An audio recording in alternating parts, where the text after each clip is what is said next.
Wow, isn't this like a nice swampy area? Look at all the little lily pads and the splashy water. We're here at Gay Town. I don't know why I'm here in Gay Town, because I'm pretty sure I've already killed the lady in this one. I think. Yeah, I believe it. Yeah. But that's okay. We're gonna go to the red zone a little bit today. And we're gonna go there to continue our journey forward. But we're going to talk about a couple of different things today. I've been on a real Christian Universalist thing lately. I wanted to share a couple of these verses here that I'm also probably going to use in my sermon. And then I'm also going to talk about the Bhagavad Gita, and we're going to talk about chapter 12, which is about devotion and faith. And I think that it's very important to talk about both these things. And so we're going to sort of two verses from Romans here. One is Romans 11:32. Romans chapter 11, verse 32. The other one is Romans chapter 14, verse 11. And this is the first one. For God has bound everyone over to disobedience so that he may have mercy on them all. And then Romans 14:11. It is written, as surely as I live, says the Lord, every knee will bow before me, every tongue will acknowledge God. These are two verses that are kind of universalist in flavor, and they lean towards the idea that there will be universal salvation, since every knee will bend towards God. And I always really enjoyed that. I actually think that the Gospels have a pretty strong universalist character, especially the more I've really paid attention and really read through them, and I really enjoy them. And I've been reading a lot of David Bentley Hart, which is kind of interesting because he gives a lot of talks about the universal message he believes that Christianity imbibes, and I think it's true. I think Christianity in okay, wait, we want to go that way. So I think we actually need to go up and around. Hello, big weird thing. Hello, other big weird thing. But I've also been paying attention to I was learning about this gentleman who's claimed to be an avatar of Hanuman. Some people say that he's an avatar of Shiva, but it's interesting because Hanuman is the one that I see more often, and some people say that Hanuman is an avatar of Shiva. Oh, hello. No, I do not want to fight you, but since you challenge me as I talk about Lord Hanuman, oh, hey. Oh, that was silly. I thought I was far enough away from it. Turns out I was not. Oop, get back here. Hey, come here. Hey, come here.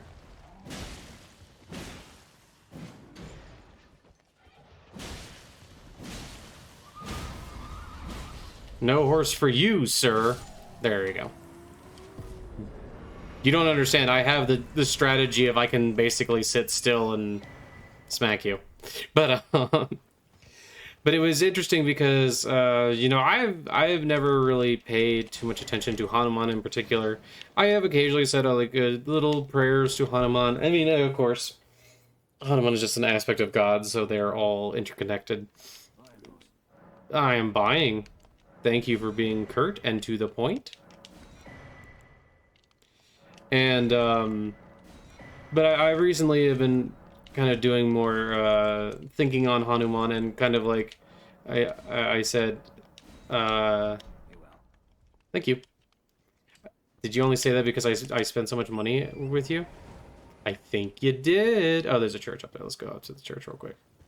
But the nature of Hanuman, and in particular, what I really like about Hanuman is that his whole thing is like devotion and faith and strength, and I think that those things kind of interconnect together to create, like you did these difficult times in your life, but with Lord Hanuman at your side, it's a dragon cathedral. Man, you guys got to stop like letting your dragons like die right there. You know, you got to kind of move them around. But you know, like this, these ideas, and you know, he followed Rama into the heart of like these. Oh, I do have a dragon heart. Oh, I have 8. Doesn't something happen if you get like a bunch of these? I don't know. I can't remember what it is. Maybe bad. Nah, whatever. Curses are for nurses, and I'm not a nurse unless you talk about me nursing your spirit. And even then, you shouldn't curse nurses. That's real rude. Why'd you do that? Anyway, and his devotion is so strong, and you know it like benefits him a lot, and it makes him so that he's even stronger when he's like, "Oh, I'm devoted to my Lord," you know. Why are there squealing bird noises? Oh, whatever, they can squeal. But we're going to talk here, like I said, about the Bhagavad Gita chapter 12, which is the chapter on bhakti yoga and devotion. Bhakti yoga, in case you don't know, is basically the path of loving devotion towards God, where like rather than like, you know, trying to focus on God in like terms of the jnana yoga where you're trying to gain knowledge or meditation specifically, you're giving your love and doing these rituals that show your love for God and kind of deepen your love of God. Oh, look, you can see the big feathers back there. I'll deal with them in a minute. Actually, wait, can you see that?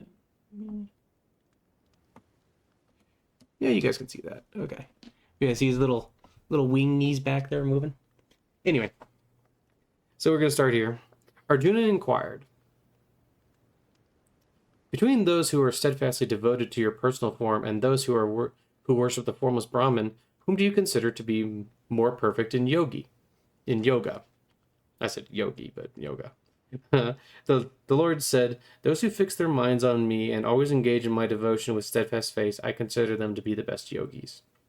But those who worship the formless aspect of the absolute truth, the imperishable, the indefinable, the unmanifest, the all-pervading, the unthinkable, the unchanging, the eternal, and the immovable, by restraining their senses and being even-minded everywhere, such persons engage in the welfare of all beings also attain me. For those whose minds are attached to the unmanifest, the path of realization is full of tribulations. Worship of the unmanifest is exceedingly difficult for embodied beings. But those who dedicate all their actions to me, regarding me as their supreme goal, worshiping me and meditating on me with exclusive devotion, O Parth, I swiftly deliver them from the ocean of birth and death, for their consciousness is united with me. Fix your mind on me alone and surrender your intellect to me. Thereupon you will always live in me. Of this there is no doubt. If you are unable to fix your mind steadily on me, O Arjun, then practice remembering me with devotion while constantly restraining the mind from worldly affairs. This is talking about meditating on God. If you cannot practice remembering me with devotion, then just try to work for me. Thus performing devotional service to me, you shall achieve the stage of perfection. And devotional service is not just worship in terms of like puja and things like that, but it's also devotional service in the terms of like serving others within your community and like people in need and things like that. If you're unable to even work for me in devotion, then try to renounce the fruits of your actions and be situated in the self. Better than mechanical practice is knowledge. Better than knowledge is meditation. Better than meditation is renunciation of the fruits of actions. For peace immediately follows such renunciation. So basically, rather than accepting the fruits of karma, what you're doing is every action that you do is actually for God and is to be offered up to God, regardless of what the action is. Those devotees are very dear to me, who are free from malice towards all living beings, who are friendly and compassionate. They are free from attachment to possessions and egotism, equiposed in happiness and distress, and ever forgiving. They are ever content, steadily united with me in devotion, self-controlled, of firm resolve, and dedicated to me in mind and intellect. Those who are not a source of annoyance to anyone, and who in turn are not agitated by anyone, who are equal in pleasure and pain, and free from fear, from anxiety, such devotees of mine are very dear to me.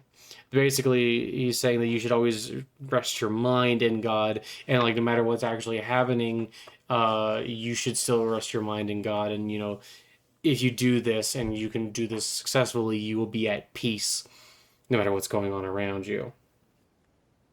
Those who are indifferent to worldly gains, externally and internally pure, skillful, without cares, untroubled, and free from selfishness in all their undertakings, such devotees of mine are very dear to me.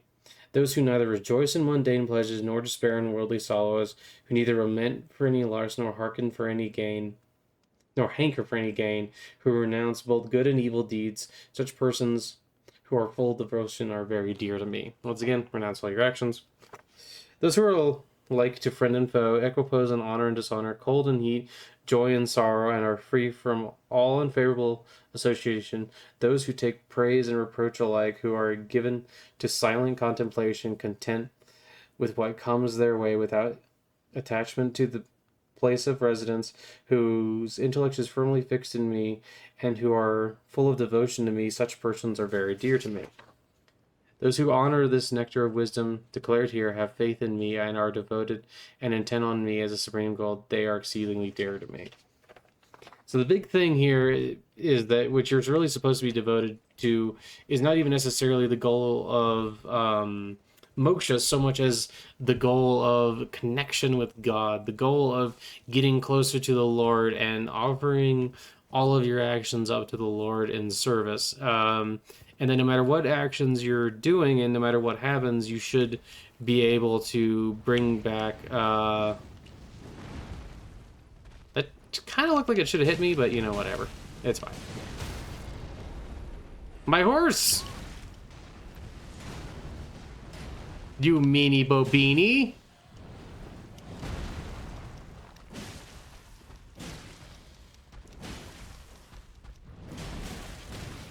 Hey, don't peck me.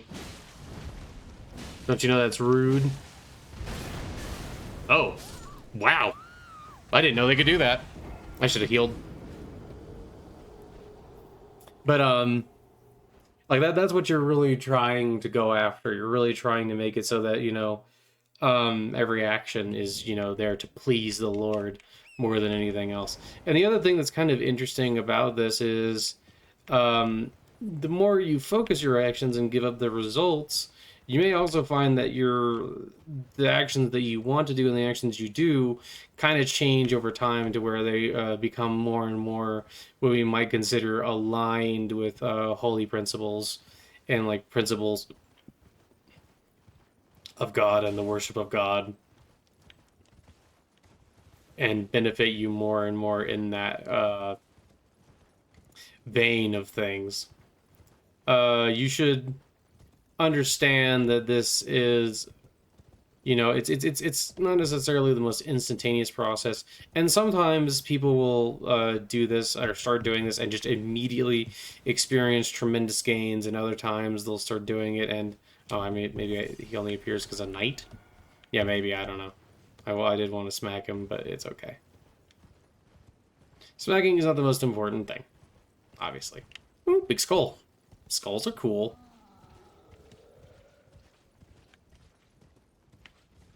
But,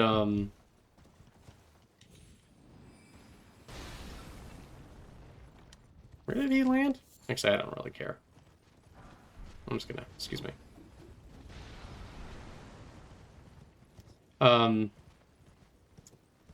And if you go through all these various different steps, yeah, it can take a little while for you to really get to the end goal, but it can also really benefit you just starting out, and even just like making one step towards God, God will come chasing it or come running towards you. I was gonna say chastening towards you, and then my brain was almost starting to say chasing towards you, which would be kind of funny. You better be careful, God's chasing you, man. But it's just a game because he hasn't caught up with you yet, and he can catch up with anybody. But like that is like one of the more important things to remember, is that like the devotion which we give to God at all times, it becomes reflected in, hey,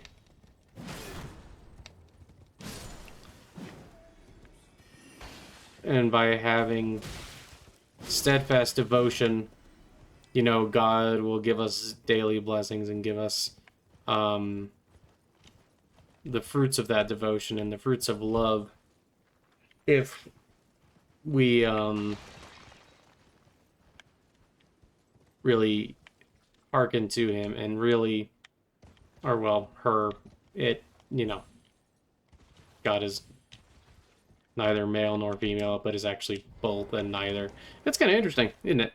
But you know, if you pray to the Divine Mother and really search out for her love and her attention, then you. Oh, did I already go through here at some point? Oh, actually, you know, I think I did because there's. Well, it seems like there's not actually any. Here, well, here. That's how we find out. Go down here. Then we jump over here. Let's see. Oh, yeah. I must have run through here at some point. Not really. I didn't remember doing it. Well, because I didn't have the map revealed until just a minute ago, but it's fine.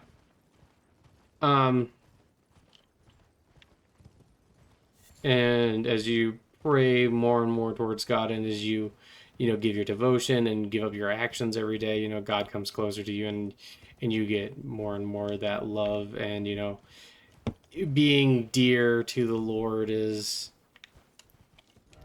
So I did have these.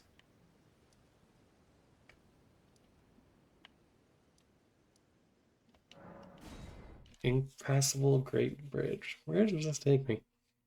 Have I already been over here?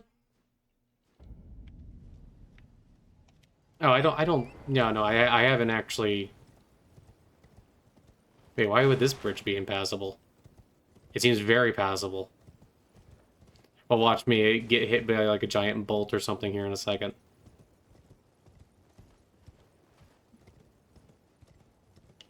Maybe it's just to get you, like, worried, like, ooh. But yeah. So it's important, so, like, even when you're like, hey, and even when you're playing video games, hey, think about God. Think about, like, hey, God, I want to be good for you even in the video game. Why not? And I do that, and I have to admit, I feel like it's really strengthened my practice at certain points in my life. And just really giving the fruits of your action up. You know, sometimes it can be kind of difficult, especially if you're not, like,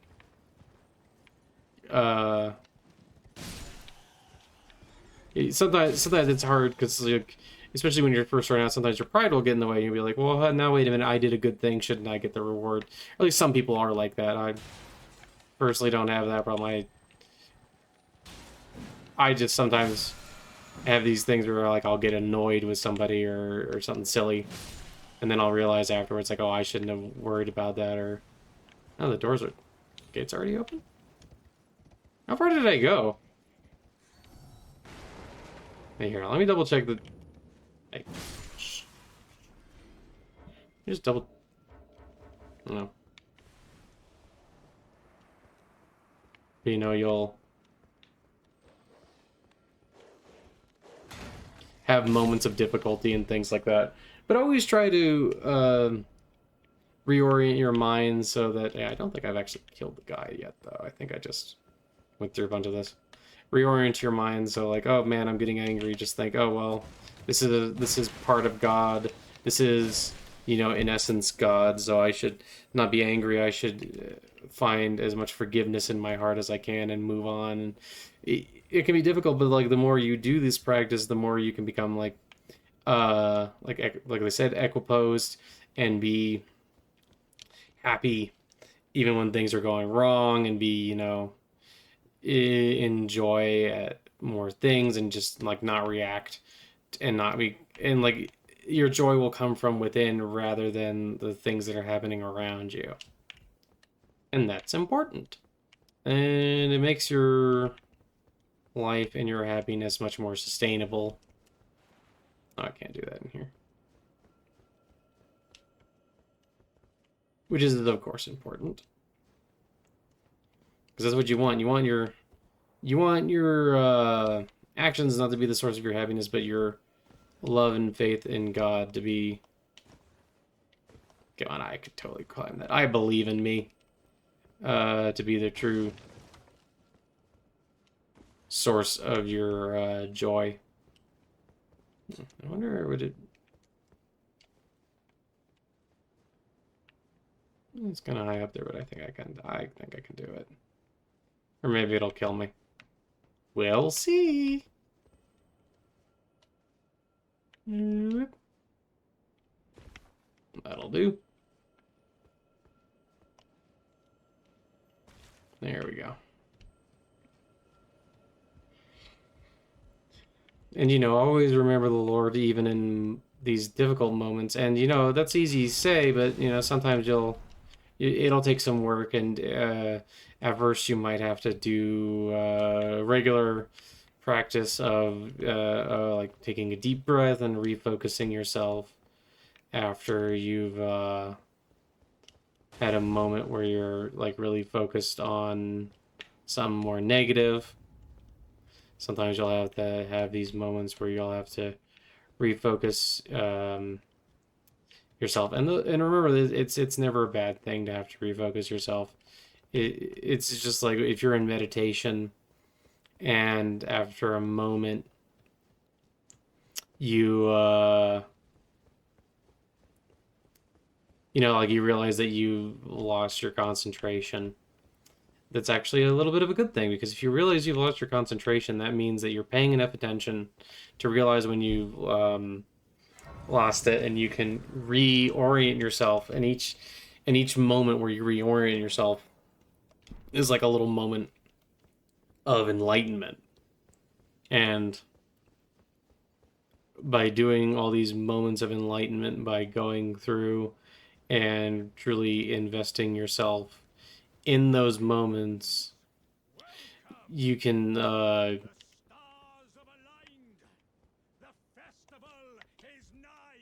can you tell the stars have aligned? It's all red. are you good at the festival? Shh. I don't care about Before that. we begin. But now. Oh, now it's night.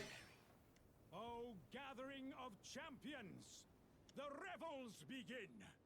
The celebration of war! The Radon Festival! I like his Lands Connect outfit.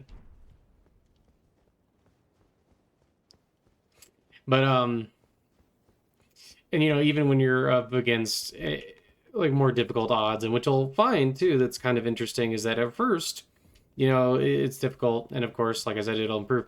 But you'll find that like your personality will start to become lighter and easier to get along with if you really invest in the time it takes to do these practices and to really go out and do these things. You'll find that it helps a lot, and that by well, at this point I'm kind of repeating myself, but yeah, you get the picture. And remember that God is willing to give you so many chances, and it's not like it's just like a one and done. It's not like, oh, well, you failed to fix your mind on me, so now everything's doomed forever, and you get... Oh, I thought I was moving fast enough. I was not. Oop. Hey, how you doing? Do. You gotta give it a little burst of speed when it gets close. Almost gotta be careful, because he likes to do that, where he gets the big swarmy arrows.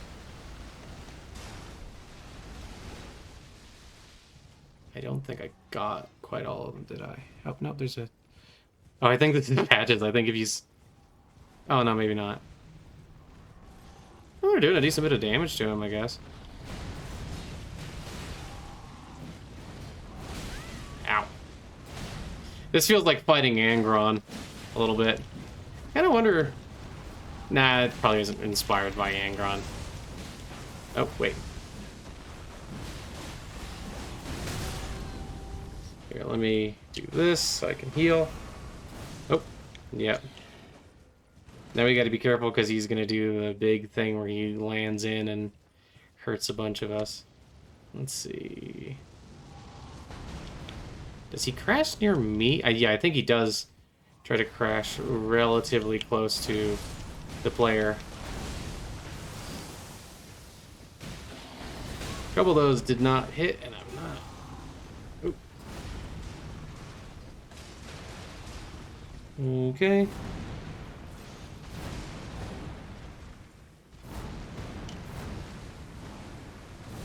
I'm gonna do. Oops. I'm gonna do this to heal. I'm gonna kill these guys again. No, I probably should have. Oh, there we go. Cool. Nice. This is what happens when you have really good equipment. Yay!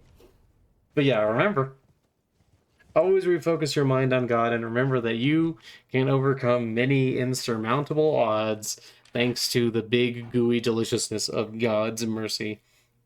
And there's not any one chance you can do.